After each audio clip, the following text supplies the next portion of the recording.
globally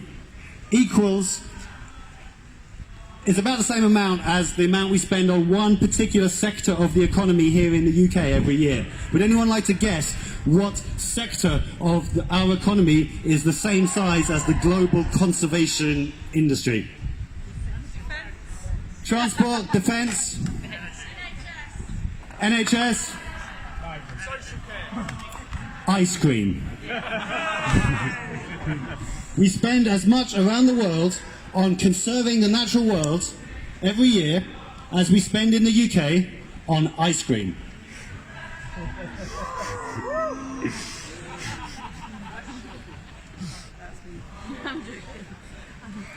Clearly, we care more about the natural world than we care about ice cream. But our leaders don't seem to think so. They would rather spend our money on fossil fuel subsidies and weapons. So, as a professional, as a conservation scientist, I've tried to warn governments, but they're ignoring us. I've come up with solutions, but they won't fund them. So my professional life is not having the impact I need it to have. As an individual, as a citizen of this earth, I have also done what all of you guys have been doing. We've been writing letters, voting, signing petitions, going on marches. None of that has worked either. We've also tried to minimise our own personal consumption of the Earth's resources and tried to consume as ethically as we possibly can. But that's not working either. We are still hurtling faster and faster to our doom. We don't even know where the brakes are yet. We still have our foot firmly on the accelerator. So I've known for a long time that we needed to try something new. And when I first heard of the rebellion, I knew that this was the movement I'd been waiting my whole life for.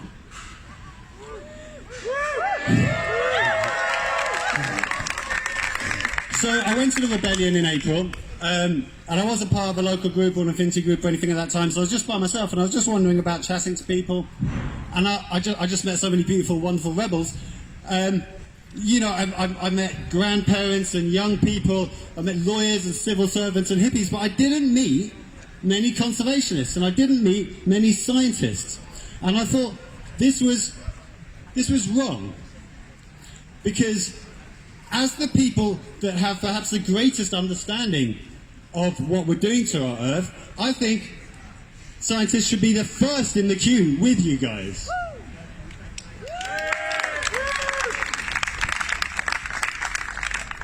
Just a brief practical interruption. You may observe that there are a few more police officers. Yeah, my crew were not here with us, supporting us. And I felt that, you know, this is a massive missed opportunity for conservation. Conservation issues are going mainstream. The Extinction Rebellion is environmentalism going mainstream, and yet we were nowhere to be seen. We've spent our lives telling the public how badly we're destroying the Earth, and now people are so worried by what we've been telling you that you've taken to the streets, and yet we don't have your backs.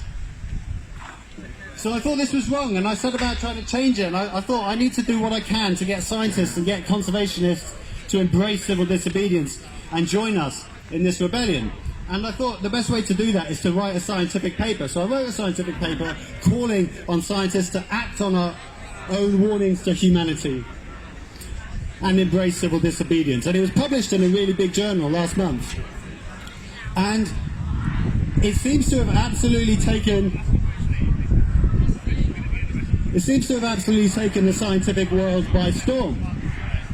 There's this measure of how much scientific papers are talked about and shared, and according to this measure, our paper about rebel scientists is now in the top 1,000 papers since they started measuring, out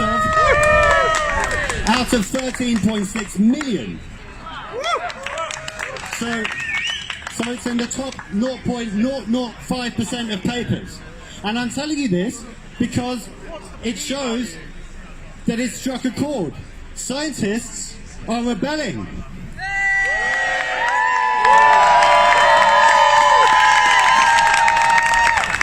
If you go up to Trafalgar Square, you'll see our Scientists for Extinction Rebellion tent. Many lecturers and professors have come down all around the country to make themselves available as a resource for you guys. So please come and speak to us.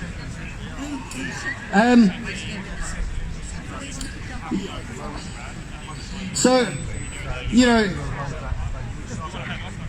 the moment I've been waiting for since I was a young child, the moment when people would care so much about our living planet that they would take to the streets and defend it, that moment is finally here. Thank you.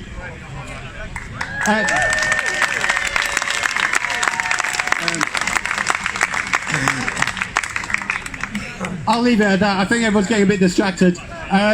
This has been such a joy. Thank you for everything you do.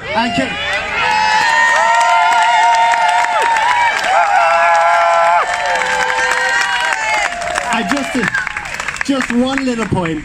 I've been an environmentalist since before I can remember, and I've always been painfully aware of what we're doing to our planet, and I have never had any hope for our future until now. As a conservationist, the one thing that gives me hope, the one thing that keeps me going, is us. Yes!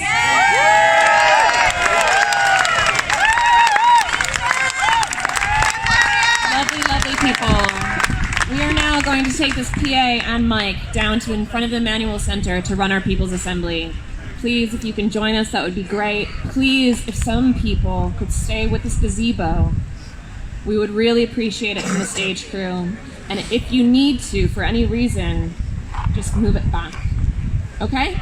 So if some people could please volunteer themselves for that, we would really appreciate it from the stage crew. Thank you.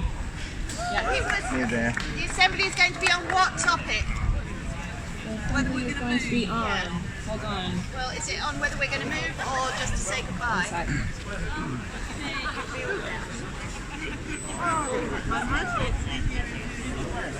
To agree on our strategy as a mega super site.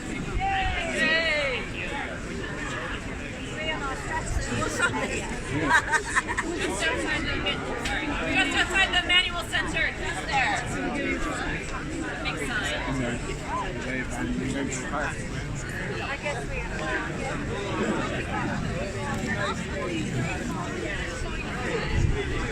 Oh, yes. Oh, do you want to come in and be someone else?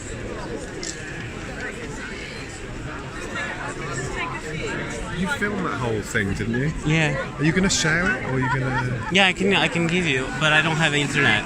No.